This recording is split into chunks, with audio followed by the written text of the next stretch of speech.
Sorry, I didn't realize what all the other people are trying to do. So that's why I kept my mask on. Okay, 1 second, let me keep, okay. All right. First of all, salam alaikum, good afternoon, everyone. I hope I'm between the end and the lunch. And what I'm hearing from the outside people is you had an excellent sessions over the past 1.5 days. Let's look into the resiliency. All right, how many of you guys are popular with this? How many of us are prepared for this? I'm sure each and every one are one or other way contributing how we need to protect ourselves if any of this kind of event happens. First, we try to resist. Right? When the COVID happened back in some Far East, we all realized that it never happens to us. And we are free flowing. Once it started with the one person, we started sitting at home. And then what we did, we thought it's a holiday for the others. We started working from home. And organizations which never given their core banking, or I'm talking from banking perspective especially, core banking or online trading platforms to the home for their staff to work so that they can serve the customers continuously. Previously, when we go to the malls, if we wear the mask, what happens? Or anybody travel to the UK or US, when you wear a hat or with a hoodie inside the malls, they ask you to remove it for the safety and security perspective. And we are how adaptive and resilient we try to use now to protect ourselves. Resiliency, when it comes to the resilience, the very word definition of the resiliency comes from ecology, where it talks about how we need to survive based upon what comes into the outside wall. 1 second, sorry. All right, sorry.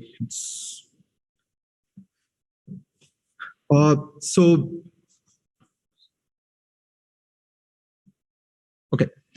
So we talk about the COVID, we talk about the recession, climate change, and biodiversity collapse. To be frank, what we talk about resiliency in an organization is a very small component over here, right? Nothing is more than personal safety. But in COVID situation, what we try to do in order for us to take to the next stage. Let's look into what is actual definition of resiliency. When you bend with the wind and don't breathe in the storm. You can resist, but up to a certain level. All right, survival is the key. And try to come back as fast as possible is the key. It's not about going with the wind and try to drown, right? We can't resist it. Ability to survive, bounce back, and ultimately thrive under a new normal state of operation. That is what the resiliency means. Resiliency doesn't come without something called adaptation. The output is overall output that we see as an individual, as a societies, or an organ, as a countrywide. Resiliency is the key. But without we adapting, without we wearing masks, we can't be resilient to COVID. Right? So adaptability comes as a key thing for resiliency. And this adaptation, we always seen it comes with a shock. When the shock comes, we first try to resist, digest, understand, and then try to come out from it, and we try to adapt, saying that this is a new natural, how we need to adapt ourselves. And adaptation is a slow and steady process, continuous process. And in order for an organization to be resilient, you need to be adaptive. Without that, we can't do anything. And this adaptation has to come from each and every personal perspective. What does that mean is everybody should feel that one they need to be adaptive. Small example I say is, we all talk about in our digital world a terminology called agile, right? I'm sure that everybody heard about it. Agile is most misused word rather. Okay, so we use a terminology called agile. Is it agile is only about creating a CI/CD pipeline and try to use it? It's about culture change. Is a person at the end user who is actually deploying, or who is the business guy, is he able to feel that if I'm not able to deliver this product, can I come back and rework on it? Is it possible? All right. Without adaptation, we can't achieve the resilience. So in my research work, we have come up with the 3 different steps that how we can be resilient. In order to be resilient, 3 steps for the adaptive nature. That's what we are going to talk about today. All right. Everybody familiar with this? Including, at least I can say that I'm familiar with this. Right? Everybody talks. So making changes in our habits. All right. I think so most of how many of your bachelors here? Hardly anybody. Good. All right. How many of you people complained to your partner saying that one, my mom's food is the best when compared to anybody? Right? It's not only about the Indian, to be frank. It's all about everybody. This is the same situation.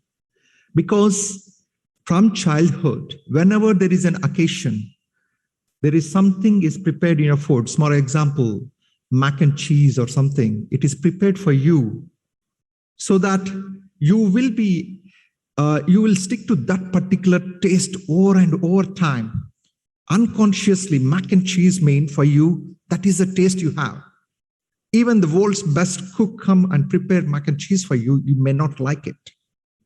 Because you are adaptively, unconsciously think that one, that is the method that you want. But think about the situation. Once you crosses the 40, a type 2 diabetes have impacted, let's say to you. What you try to do? We try to take a conscious decisions when you want to eat food. Conscious decisions to walk. Conscious decisions to do anything that we want. And we try to resist when we go to a buffet and try to see some good, delicious food, but we try to resist because it is impacting your health. This change by practice can become a decision unconsciously also. Convert this into how we need to ensure, if you want to be resilient in your organization, how we change the mind of how each and every user should feel that it is for them. All right, we all see so many cybersecurity incidents still, though we talk about artificial intelligence, machine learning, whatnot. What is the major weakness of the cybersecurity? One user, one click of the link, done. Right? One user leaving a laptop in the car, gone. The critical data is gone. The end user should feel it is their responsibility, or feel it impacting them. That is what we are talking about here. We should embed the culture in that particular fashion. They should be able to take these decisions unconsciously. Is it like a technology plug and play and it done? The answer is no. You need to have a continuous process to get up to this stage. Okay. The second point, which in my research, which we are able to try to get the details is, sorry. All right. Developing new personal habits that are sustainably driven.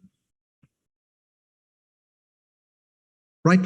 So this is all about the process, how we try to do it.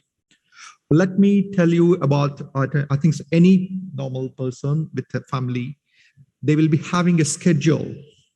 Every week, Fridays, go with kids time, for shopping time, for whatever the other things we have to, for cleaning clothes. Multiple things you have a schedule. And then Sunday, as soon as the Sunday comes, first Sunday of every month, all right, I have to pay my utility payments. All these things is a schedule. It will be so much embedded into your system. You will pay automatically as soon as that comes, right? If you feel it, you may unconsciously or consciously feel that, oh, I missed something. So what I'm saying here is we need to change the culture in a certain way. The process can be automatically followed by the people. When you're trying to do that kind of change in your organization, that should warn for a reasonable behavior, not a drastic change in the behavior or costing. Small change. When the COVID came, immediately everybody rushed to the hospitals, and what they did first, rushed to the dispensaries or the pharmacies. What they did first, try to buy this, right? If you remember March 2020 or April 2020, what is the cost of this in the UAE? Actually, the stock is not available in the pharmacies. You might be paying 50 to 100 dirhams for buying one, what is that, N32 mask? Something, right? Is it sustainable? If the pharmacies keep on charging that, can you change this mask every day? Forget about affordability. Is it practical, or can we be resilient? The answer is no. It has to be affordable so that the people use it without hesitation. So whenever you try to do any change or any control implementation or any digital initiative that you want to do it, be reasonable around it, because we are talking about the behavior of the people. The day the people feel that when it is their own issue, you can see magic in your organization. Everybody clear about this process? All right. Okay, embracing new technology that supports sustainability, right? Anybody who born in 1960s, 70s? I'm sure, no, okay. Mostly, I'm the late 70s, mostly. All right. So during the times, let's assume that there are some villages across the world still, they doesn't have electricity. You remember? You know that, right? Or if you want to hear or talk to somebody, you need to write a letter to go there. But the technology adoption has to be there. Let's come to the sustainability technology adoption. Power generation is so expensive, it used to be. And there is some new innovation came, something called solar panels. Now you go to any small remote village in any part of the world, a solar panel is hanging on the top of the house or before their house, so that they get at least a small electricity to take their day-to-day life. Initially, this kind of technology was very expensive, but we humankind, to survive, to be resilient to the climate changes, we make sure that when the technology is available is reasonable so that everybody is using it. Similarly, the 3D printing. How many of the any manufacturing plants is there here? How easy for the 3D printing to use. So when you wanted certain change in your organization, apart from the process and apart from the people, please try to check it out how we can use the latest technologies that supports the sustainability. Okay, and in the digitalization, we all think that one, all right, small example I say is, we all feel that when we need everybody get a phishing email, right? We tell to the users, please report it as soon as the phishing mail comes to you. Just imagine if you have a technology that shows by click of a button automatically what is required for a security guy automatically goes from your laptop to there, rather than he forwarding that email to the security person every time he gets a phishing email. So this is one small example. So try to look for the technologies that is available around you, so that will help for you to be agile, and it should to be resilient for your organization. So if you follow these 3 adaptive technologies in any form you are, whether you are trying to do a digitalization, here we are more worried about how effective our products are to the customer. You should be resilient enough. Try to modify the product so the customer needs are met. And sitting on the top management or on this, so it is each and every person in your organization should feel responsible. Then only we should be able to achieve what you call the resilient culture. In conclude, please place the people at the heart of your resilient strategy and unlock the benefits of enhanced cyber defense. Everybody talks about cybersecurity awareness. I say awareness is a decade-old practice. I say coaching is a new thing. Try to coach your people. When you talk about even digitalization, oh, go and learn the new Python and all the stuff. It's good, but try to coach how to apply this in a real time. That's why we become a good future leaders. At the same time, organization can be resilient. Thank you once for all. If you have any questions, I'm open for the answers. Thank you so much. Thank you.